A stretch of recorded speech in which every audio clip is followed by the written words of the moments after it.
നമസ്കാരം. തിരുവനന്തപുരം വെഞ്ഞാറമൂടുള്ള അഫാനെ നിങ്ങൾ ആരും മറന്നു കാണില്ലല്ലോ. ആ സംഭവം അത്ര പെട്ടെന്നൊന്നും മറക്കാൻ പറ്റുന്ന ഒരു സംഭവമല്ല. നമ്മളെ അത്രയും ഞെട്ടിച്ച വേദനിപ്പിച്ച ഒരു സംഭവമാണ്. അപ്പൊ ഏതായാലും അഫാൻ ഇപ്പോൾ പോലീസ് കസ്റ്റഡിയിലാണ്. അവനെയും കൊണ്ട് ഇന്നലെയും ഇന്നുമായിട്ട് പോലീസ് ആ 3 വീടുകളിലും തെളിവെടുക്കാൻ വേണ്ടി പോയിരുന്നു. അപ്പൊ ഈ തെളിവെടുപ്പിനിടയിൽ ഇതുവരെ തുറന്നു പറയാത്ത കുറേ കാര്യം കൂടി അഫാൻ തുറന്നു പറഞ്ഞിട്ടുണ്ട്. എന്താണ് യഥാർത്ഥ കാരണം, ഓരോ വ്യക്തികളെയും വകവരുത്താനുണ്ടായ യഥാർത്ഥ കാരണം എന്താണെന്നുള്ളത് അഫാൻ കൃത്യമായിട്ട് തുറന്നു പറഞ്ഞിട്ടുണ്ട്. ഇതുവരെ പറഞ്ഞതുമായിട്ട് ഒരു ബന്ധവും ഇല്ലാത്ത കാര്യമാണ് ഇപ്പോൾ പറഞ്ഞേക്കുന്നത്. അപ്പോൾ ഈ പോലീസ് കസ്റ്റഡിയിലായിട്ട് പോലും അവൻ ഇപ്പോഴും ഒരു കുറ്റബോധമില്ല, ഒരു സ്നേഹമോ കുറ്റബോധമോ ഒന്നുമില്ല, പശ്ചാത്താപമില്ല. അവൻ ആകെ സ്നേഹം ഉണ്ടായിരുന്നത് അവനോട് മാത്രമാണ്. ഇതിനു മുമ്പ് പറഞ്ഞത് അനിയനോടും കാമുകിയോടും ഭയങ്കര സ്നേഹമാണ്, താൻ പോയി കഴിഞ്ഞാൽ അവരെന്ത് ചെയ്യുമെന്നുള്ള ആ ഒരു കൺസേൺ കൊണ്ടാണ് അവരെ ഇല്ലാതാക്കിയതെന്നാണ് അഫാൻ ഇതുവരെ തുറന്നു പറഞ്ഞത്. എന്നാൽ ഇവരോട് പോലും അഫാന് സ്നേഹം ഉണ്ടായിരുന്നില്ല. കാമുകിയോടൊരു തുള്ളി പോലും സ്നേഹം അഫാൻ ഉണ്ടായിരുന്നില്ല. കാമുകിയും ഇവ മുതലെടുക്കുമായിരുന്നു. അതെന്താണ് കാരണമെന്നുള്ളത് അഫാൻ തുറന്നു പറഞ്ഞിട്ടുണ്ട്. അതിൻ്റെ ഒരു വീഡിയോ ഉണ്ട്, അതെന്തായാലും ഞാനൊന്ന് കാണിച്ചു തരാം. കാര്യമാണ് ഇന്നലത്തെ തെളിവെടുപ്പിൽ അഫാൻ വ്യക്തമാക്കിയ കാര്യം. അതായത് ഫർസാനയുടെ കഴുത്തിലുണ്ടായിരുന്ന ഒരു മാല മുൻപ് അഫാൻ പണയം വെക്കാൻ വേണ്ടി വാങ്ങിയിരുന്നു. എന്നാൽ അത് വീട്ടുകാരറിയാതാണ് ഫർസാന അഫാന് നൽകിയത്. പിന്നീട് ഇത് തിരികെ ആവശ്യപ്പെട്ടപ്പോൾ ആദ്യഘട്ടത്തിൽ അഫാൻ എടുത്തുകൊടുത്ത ഈ മാല പണയത്തിൽ നിന്ന് തിരിച്ചെടുത്ത് കൊടുത്തിരുന്നില്ല. തുടർന്ന് ഈ പലതരത്തിൽ ഈ വീട്ടിൽ ഈ മാല അഫാന് കൊടുത്ത വിവരം ഫർസാനയുടെ വീട്ടിൽ അറിയുന്ന സാഹചര്യം ഉണ്ടായി. ഫർസാനയുടെ മാതാവ് അത് അറിഞ്ഞു എന്നുള്ള സൂചനകൾ പോലീസിനോട് അഫാൻ പറഞ്ഞിട്ടുണ്ട്. തുടർന്ന് നിരന്തരം ഫർസാന അഫാനുമേൽ സമ്മർദ്ദം ചെലുത്തി. ഇതിന് പിന്നാലെ ഈ അബ്ദുൾ റഹീം, അഫാന്റെ പിതാവ് അബ്ദുൾ റഹീമിന്റെ പേരിലുള്ള കാറ് പണയപ്പെടുത്തി ആ മാല തിരികെ കൊടുത്തു. ഇതിലടക്കം, അതായത് തന്നെ ഇങ്ങനെ സമ്മർദ്ദപ്പെടുത്തിയിലടക്കം ഈ അഫാൻ എന്ന് പറയുന്ന വ്യക്തി അവൻ വെറും സ്വാർത്ഥനാണ്. അവൻ്റെ കാര്യം മാത്രമേ ഉള്ളൂ. അവൻ അടിച്ചു പൊളിച്ച് ജീവിക്കണം, അവന് ദൂർത്തടിക്കണം, എല്ലാ കാര്യങ്ങളും അവന് കിട്ടണം.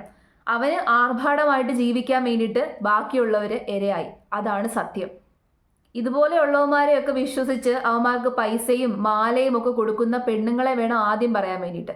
സ്വന്തം മാതാപിതാക്കൾ കഷ്ടപ്പെട്ട് ഉണ്ടാക്കുന്ന സാധനങ്ങളാണ്. ആ മുതല് കണ്ടവന്മാർക്ക് ഊരി കൊടുക്കുകയാണ്. എന്നിട്ട് അവസാനം എന്തുവായി? അവർക്ക് എന്താണ് കിട്ടിയത്?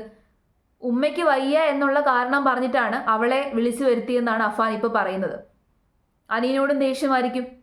ഉമ്മയോട് ദേഷ്യം കാണിച്ചത് ഉമ്മ ചോദ്യം ചെയ്യുന്നുണ്ടായിരിക്കാം. ഇവനിങ്ങനെ ആർഭാടമായിട്ട് ജീവിക്കുന്നത് ഉമ്മ ചോദ്യം ചെയ്ത് കാണും. ബൈക്ക് വാങ്ങിക്കുന്നു, സ്കൂട്ടർ വാങ്ങിക്കുന്നു, അങ്ങനെ എന്തൊക്കെ സാധനങ്ങളാണ് ഇവൻ വാങ്ങിക്കുന്നത്. ഇവൻ പണ്ട് ഇവന് ഫോൺ വാങ്ങിച്ചു കൊടുക്കത്തില്ല എന്നുള്ള കാരണത്താൽ വീട്ടിൽ പല പരിപാടിയും കാണിച്ചിട്ടുണ്ട്.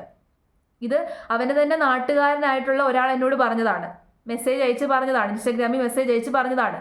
ഇവന് ഫോൺ വാങ്ങിച്ചു കൊടുക്കത്തില്ല എന്നുള്ള കാരണത്താൽ കൊച്ചിലെ ഇവൻ വീട്ടിൽ വലിയ വഴക്കിട്ടിട്ടുണ്ട്. ഇപ്പോൾ ഉപ്പ അവിടെ കുടുങ്ങിക്കിടക്കുകയാണ്. ഉപ്പയ്ക്ക് പൈസ അയക്കാൻ പറ്റുന്നില്ല, ഉപ്പയുടെ ബിസിനസ് മോശമാണ്, കടബാധ്യതയുണ്ട്. ഏതാണ്ട് 40 ലക്ഷത്തോളം കടബാധ്യതയുണ്ടെന്നാണ് ഇപ്പോൾ പോലീസുകാർ കണ്ടെത്തിയിരിക്കുന്നത്.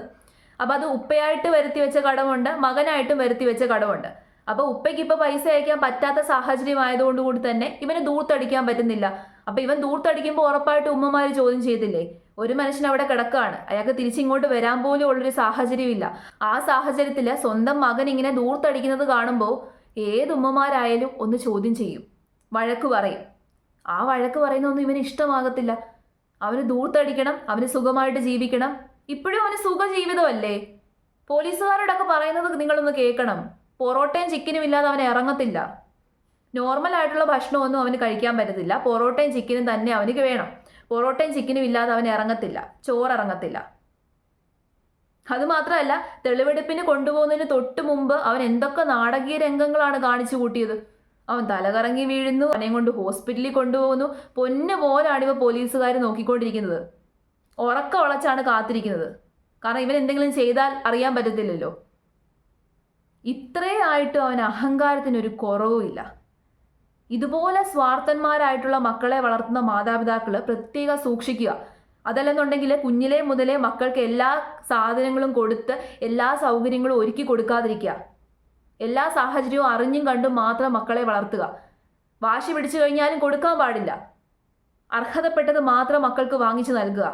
ഇത് കുഞ്ഞിലേ തൊട്ട് ഇവന് വാശിക്കനുസരിച്ച് എല്ലാ കാര്യങ്ങളും വാങ്ങിച്ചു കൊടുത്ത് ഇവന് പ്രൊവൈഡ് ചെയ്ത് എല്ലാ ഭക്ഷണവും എല്ലാ സാധനവും വാങ്ങിച്ചു കൊടുത്ത് ഇവനെ ഇങ്ങനെ ആക്കി. അവസാനം ഇപ്പം ഇവൻ്റെ ഇഷ്ടാനുസരണം ചെലവാക്കാനുള്ള പൈസ കിട്ടുന്നില്ല. അപ്പോൾ എല്ലാവരെയും അവന് ഒന്നിച്ച് വകവരുത്തി. ഇനി ഇവനെ ചോദ്യം ചെയ്യാൻ ആരുമില്ലല്ലോ. ഇനി ഒരു ഉപ്പ മാത്രമേ ഉള്ളൂ ചോദ്യം ചെയ്യാൻ. ഇനിയിപ്പോൾ എന്തുവാ, അവന് ഇഷ്ടത്തിന് ഫുഡ് കിട്ടും. ചിക്കൻ ബിരിയാണി, ഇറച്ചിയും മീനും മുട്ടയും എല്ലാം കൂട്ടി ഇഷ്ടം പോലെ ഫുഡും കഴിച്ച് ജയിലിൽ സുഖമായിട്ട് ജീവിക്കാം. ജനങ്ങൾ അടയ്ക്കുന്ന ടാക്സ് ആണല്ലോ, ആ പണം കൊണ്ട് ഇവന് സുഖമായിട്ട് ഇനി ജീവിക്കാം. കുറേ വർഷങ്ങളോളം ഒന്നും അറിയണ്ട, ജയിലിൽ കിടക്കാം. സുഖജീവിതമല്ലേ. ഗവൺമെൻറ്റിൻ്റെ സംരക്ഷണം, ഗവൺമെൻറ്റിൻ്റെ വക ഫുഡ്, എല്ലാ കാര്യവും ഗവൺമെൻറ് പ്രൊവൈഡ് ചെയ്തോളൂ. അതായിരിക്കണം ഇവൻ്റെ ലക്ഷ്യം. ഇതുപോലെയുള്ളവർ വീട്ടിലുണ്ടെന്നുണ്ടെങ്കിൽ സൂക്ഷിക്കുക. മക്കളാണെന്നോ ഒന്നും കരുതണ്ട. അടുത്ത ബന്ധുവാണ്, മക്കളാണ് എന്നൊന്നും കരുതി അങ്ങനൊന്നും കൺസിഡർ ചെയ്യരുത്. നമ്മളെ നമ്മൾ തന്നെ സൂക്ഷിക്കുക. അങ്ങനൊരു കാലഘട്ടമാണ്. ഇത്തരം വസ്തുക്കളൊക്കെ തന്നെ മക്കൾ ഉപയോഗിക്കുന്നുണ്ടെന്നുണ്ടെങ്കിൽ മാതാപിതാക്കൾ എത്രയും പെട്ടെന്ന് പോലീസിനെ അറിയിക്കുക. നിങ്ങളുടെ സുരക്ഷിതത്വം ഉറപ്പുവരുത്തുക. എന്നിട്ട് മാത്രം മതി മക്കളോടുള്ള സ്നേഹമൊക്കെ. മക്കളാണല്ലോ എന്ന് വിചാരിച്ചിട്ട് ഒന്നും പുറത്തു പറയാതിരുന്നു കഴിഞ്ഞാൽ അവസാനം മക്കൾ ഇങ്ങനെ ഓരോ പരിപാടി കാണിക്കും. പിന്നെ പറഞ്ഞിട്ട് കാര്യമില്ലല്ലോ.